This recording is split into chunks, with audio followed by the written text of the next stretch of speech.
In Memory of Pauline, short story by Adolfo Bioy Casares.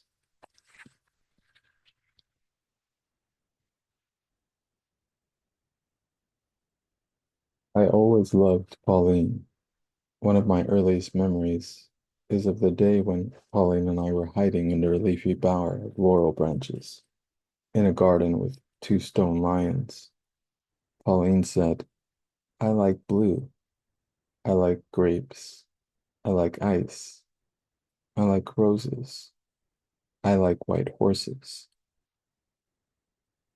I knew then that my happiness had begun, for in those preferences I could identify myself with Pauline. We resembled each other so miraculously that in the book about the final union of souls, with the soul of the world, she wrote in the margin, ours have already been united. At that time, ours meant her and mine. To explain that similarity, I argued that I was a hasty and imperfect copy, a rough draft of Pauline. I remember that I wrote in my notebook, every poem is a copy of poetry, and in each thing there is a prefiguration of God. Then I thought, my resemblance to Pauline is what saves me. I saw, and even see now, that my identification with her was the best influence on my life, a kind of sanctuary where I could be purged of my natural defects, apathy, negligence, vanity. Life was a pleasant habit which led us to look upon our eventual marriage as something natural and certain. Pauline's parents, unimpressed by my literary prestige that I prematurely won and lost, promised to give their consent when I received my doctorate.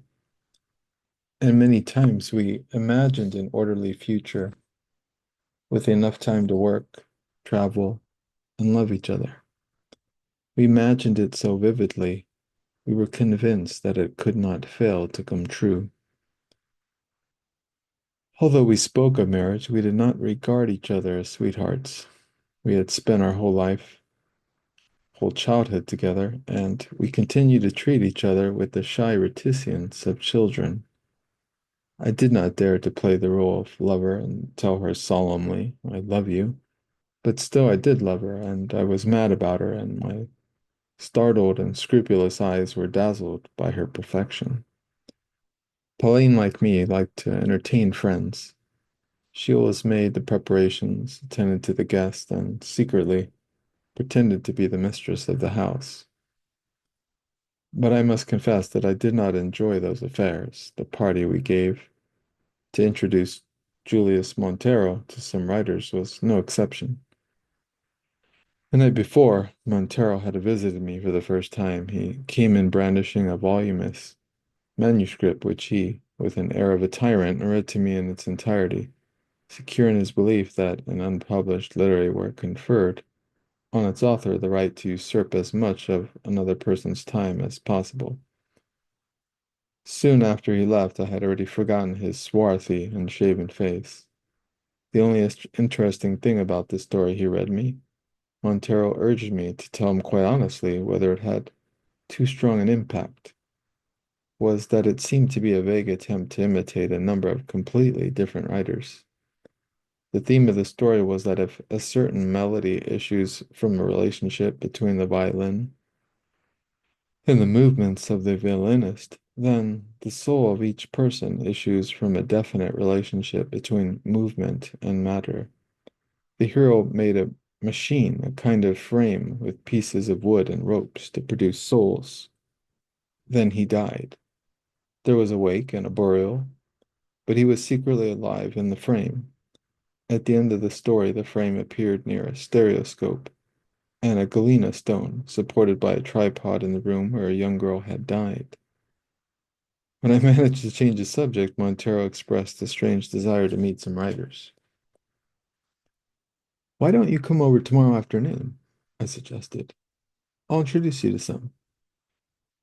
He described himself as a savage and accepted the invitation. Perhaps my pleasure in seeing him leave was what induced me to accompany him to the street floor.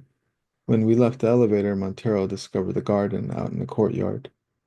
Sometimes, when seen through the glass door, from the hall in the thin afternoon light, the tiny garden suggests the mysterious image of a forest at the bottom of a lake. At night, the glow of lilac and orange lights changes it into a horrible Candyland paradise. Montero saw it that night. To be frank with you, he said after taking a long look, this is the most interesting thing I have seen here so far. Next day, Pauline arrived. By 5 that afternoon, she had everything ready for the party. I showed her a Chinese figurine of jade, which I bought that morning in an antique shop. It was a wild horse with a raised forefeet and flowing mane. The shopkeeper had assured me that it symbolized passion. Putting the little horse on a shelf of the bookcase, Pauline exclaimed, "It is beautiful, like a first love affair." When I said I wanted her to have it, she threw her arms around my neck and kissed me impulsively. We drank a cup of tea together. I told her I had been offered a fellowship to study in London for 2 years. Suddenly, we believed in an immediate marriage. The trip to England, our life there.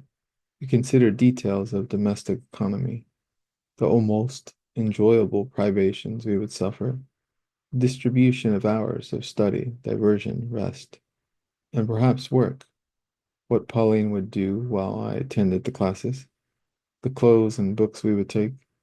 And then after an interval of planning, we conceded that I would have to give up the scholarship. My examinations were only a week away, but already it was evident that Pauline's parents wished to postpone our marriage. The guests began to arrive. I was not happy. I found it hard to talk to anyone and kept inventing excuses to leave the room. I was in no mood for conversation, and I discovered that my memory was vague and unpredictable, uneasy, futile, miserable. I moved from one group to another, wishing that people would leave, waiting for my moments alone with Pauline while I escorted her home.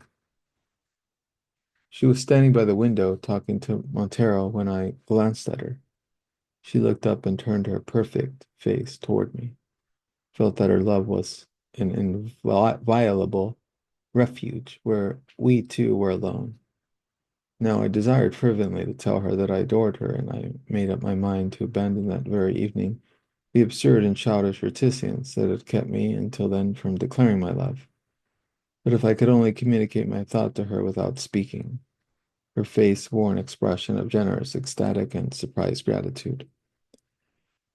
I walked over to her. She asked me the name of the poem in which a man becomes so estranged from a woman that he does not even greet her when they meet in heaven. I knew that the poem was by Browning, and I remembered one of the verses. I spent the rest of the evening looking for it in the Oxford edition. If I could not have Pauline to myself, then I preferred to look for something she wanted instead of talking to people who did not interest me, but my mind was not functioning clearly, and I wondered if my lack of success in finding the poem was a kind of omen. When I turned toward the window again, they were gone. Louis Albert Morgan, the pianist, must have noticed my concern. "Pauline is just showing Montero around the apartment," he said. I shrugged my shoulders, tried to conceal my annoyance, and pretended to be interested in Browning again.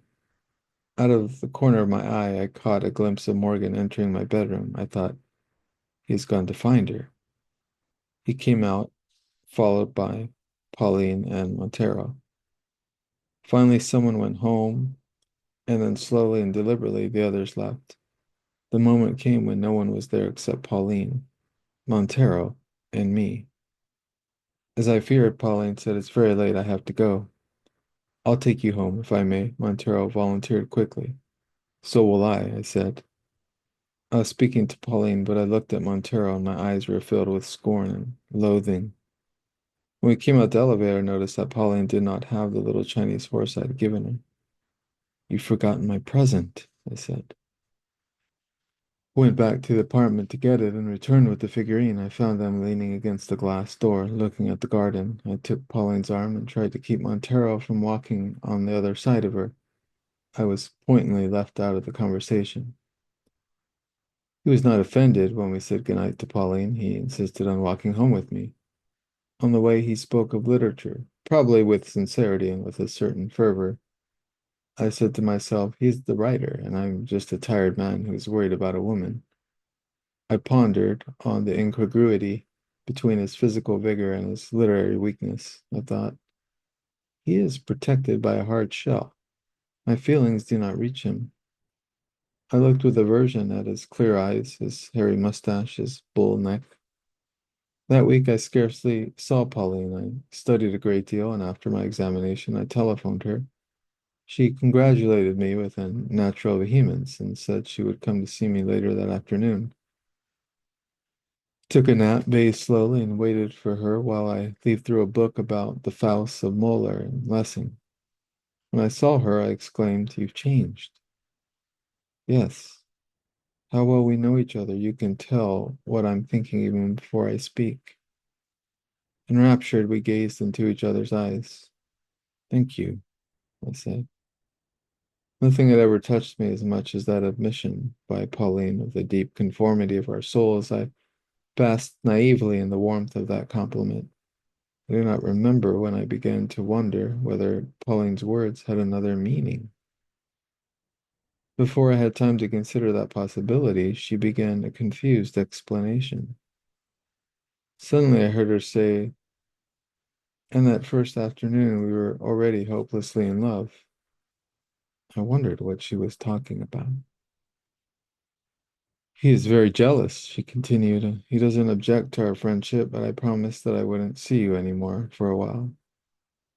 I was still waiting for the impossible clarification that would reassure me. I did not know whether Pauline was joking or serious. I did not know what sort of expression was on my face, nor did I know then the extent of my grief. I must go now. Julius is waiting for me downstairs. He didn't want to come up. Who? Suddenly, as if nothing had happened, I was afraid Pauline had discovered that I was an impostor, that she knew our souls were not really united after all. Julius Montero.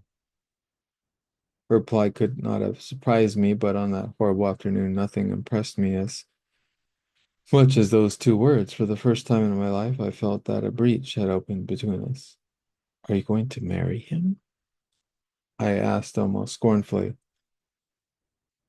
I do not remember what she said. I believe she invited me to the wedding. Then I was alone. The whole thing was absurd. No person was more incompatible with Pauline and with me than Montero. Or was I mistaken? If Pauline loved that man, perhaps she and I had never been alike at all. And as I came to that realization, I was aware that I had suspected the dreadful truth many times before. I was very sad, but I do not believe I was jealous. Lying face downward on my bed, I stretched out my arm, and my hand touched the book I had been reading a short while before. Flung it away in disgust. I went out for a walk. I stopped to watch a group of children playing at the corner. That afternoon, I did not see how I could go on living. Could not forget Pauline, as I preferred the painful moments of our separation to my subsequent loneliness. I went over them and examined them in minute detail and relived them. As a result of my brooding anxiety, I thought I discovered new interpretations for what had happened. So, for example, in Pauline's voice telling me the name of her lover, I found a tenderness that had moved me deeply. At first, I thought that she was sorry for me, and her kindness was as touching as her love had been before. But then, after thinking it over, I decided that her tenderness was not meant for me, but for the name she pronounced. I accepted the fellowship and quietly started to make preparations for the voyage. But the news got out. Pauline visited me the afternoon before I sailed. I felt alienated from her, but the moment I saw her, I fell in love all over again. I realized that her visit was a clandestine one, although she did not say it. I grasped her hands and trembled with gratitude. I shall always love you, said Pauline. Somehow I shall always love you more than anyone else. Perhaps she thought she had committed an act of treason. She knew that I did not doubt her loyalty to Montero, but as if it troubled her to have spoken words that implied, if not for me, for an imaginary witness, a disloyal intention, she hastened to add, Of course I feel what I feel for you doesn't count now. I'm in love with Julius." Nothing else mattered, she said. The past was a desert where she had waited for Montero. Of our love or friendship, she had no memory. There was not much to say after that. I was very angry and pretended that I was busy. Took her down in the elevator. When I opened the door to the street, we saw it was raining. "I'll get you a taxi," I said. But in a voice full of emotion, Pauline shouted, "Goodbye, darling." Then she ran across the street and was gone. I turned away sadly. When I looked around, I saw a man crouching in the garden. He stood up and pressed his face and hands against the glass door. It was Montero. Streaks of lilac and orange-colored light were outlined against a green background of dark clumps of shrubbery. Montero's face, pressed against the wet glass, looked whitish and deformed. I thought of an aquarium, of a fish in an aquarium. Then, with futile bitterness, I told myself that Montero's face suggested other monsters.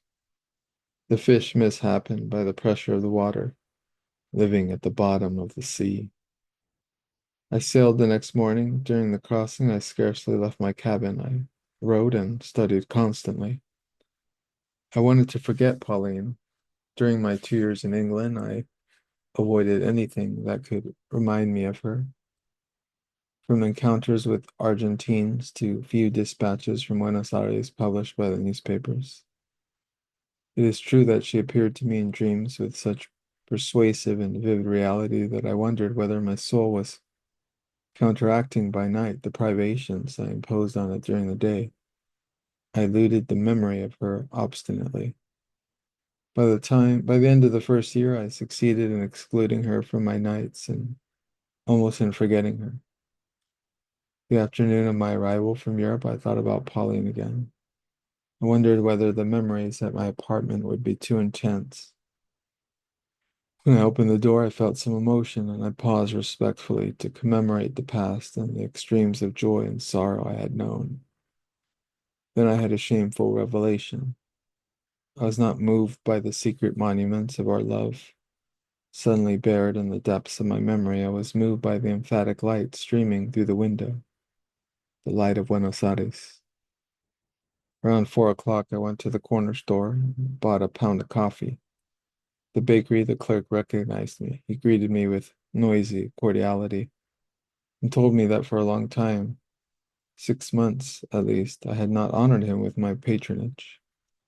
After those amenities, I asked him timidly, foolishly, for a small leaf loaf of bread. He asked the usual question, "White or dark?" "White." I went home. The day was clear and very cold. I thought about Pauline while I was making coffee. Sometimes late in the afternoon, we would drink a cup of black coffee together. Then, as if we were in a dream, I shifted abruptly from my affable and even tempered indifference to the excitement, the madness that the sight of Pauline caused me to feel. When I saw her, I fell down on my knees. I buried my face in her hands, and for the first time I gave vent to all my grief at having lost her. It happened this way. I heard 3 knocks at the door. Wondered who it was. I remembered that my coffee would get cold. I opened the door with certain irritation, and then I do not know how long all this took. Pauline asked me to follow her.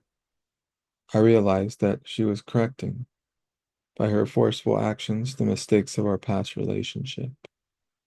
Seems to me, but I tend to be inaccurate about that afternoon, that she connected them with excessive determination. When she asked me to embrace her, "Embrace me," she said, "now." I was overjoyed. We looked into each other's eyes, and like two rivers flowing together, our souls were united. Outside, the rain pelted against the windows. On the roof, I interpreted the rain, which was the resurgence of the whole world, as a panic extension of our love. But my emotion did not keep me from discovering that Montero had contaminated Pauline's conversations. Sometimes when she spoke, I had the unpleasant impression that I was listening to my rival. I recognized the characteristic heaviness of the phrase, the candid and laborious attempts to find the right word. I recognized, painfully, the undeniable vulgarity. With an effort, I was able to control myself and looked at her face, her smile, her eyes. It was Pauline herself, intrinsic, perfect. Nothing had really changed her. Then, as I contemplated her image in the shadowy recesses of the mirror, within the dark border of wreaths, garlands, and angels, she seemed different. It was as if I had discovered another version of Pauline, as if I saw her in a new way. I gave thanks for the separation that had interpreted my habit of seeing her, but it had returned her, but I had returned her to me more beautiful than ever. I must go. Julius is waiting for me. I perceived a strange mixture of scorn and anguish in her voice. I thought unhappily, in the old days, Pauline would not have been untrue to anyone. When I looked up, she was gone. I waited for a moment, then I called her. I called her again. I went down to the entrance and ran along the street. She was nowhere in sight.